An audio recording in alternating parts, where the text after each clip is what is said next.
નમસ્કાર, આપ જોઈ રહ્યા છો સ્પાર્ક ટુડે ન્યૂઝ. વડોદરા શહેરના માંજલપુરમાં આવેલી અંબે સ્કૂલના કેજી વિભાગ દ્વારા જન્માષ્ટમીના પર્વને ધ્યાનમાં રાખી ખાસ કાર્યક્રમનું આયોજન કરવામાં આવ્યું. જન્માષ્ટમી પર્વની ઉજવણી નિમિત્તે કૃષ્ણ લીલા ચરિત્ર પર નૃત્ય પ્રસ્તુતિનો કાર્યક્રમ શાળાના સાંસ્કૃતિક ઓડિટોરિયમ ખાતે કરવામાં આવ્યો, જેમાં નાના ભૂલકાઓ અને વાલીઓ દ્વારા વિવિધ કૃષ્ણ લીલાના ગીતો પર નૃત્ય પ્રસ્તુત કરવામાં આવ્યું. આ કાર્યક્રમમાં 50થી પણ વધુ વાલીઓએ ભાગ લીધો હતો અને તમામ વિદ્યાર્થીઓ અને વાલીઓનો અંબે સ્કૂલના કેજી વિભાગના હેડમિસ્ટ્રેસ સપના ચૌહાણ મેડમે આભાર પણ માન્યો હતો. આજે જન્માષ્ટમીનું પ્રોગ્રામનું આયોજન કરવામાં આવ્યું હતું, જેમાં 100 જેટલા છોકરાઓએ પાર્ટિસિપેટ કર્યો હતો, પ્લસ પેરેન્ટ્સે પણ પાર્ટિસિપેટ કર્યું હતું.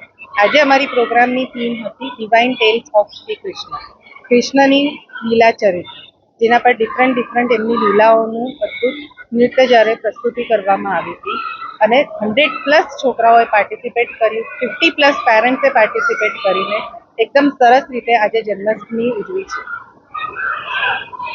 બિલકુલ થઈશ અમારા ચેરપર્સન શ્રી અમિત શાહ સર, જેમના માર્ગદર્શન અને સપોર્ટ હેઠળ આજે અમે આટલું સરસ આયોજન પ્રોગ્રામનો કરી શક્યો છે. Thankful to Amit.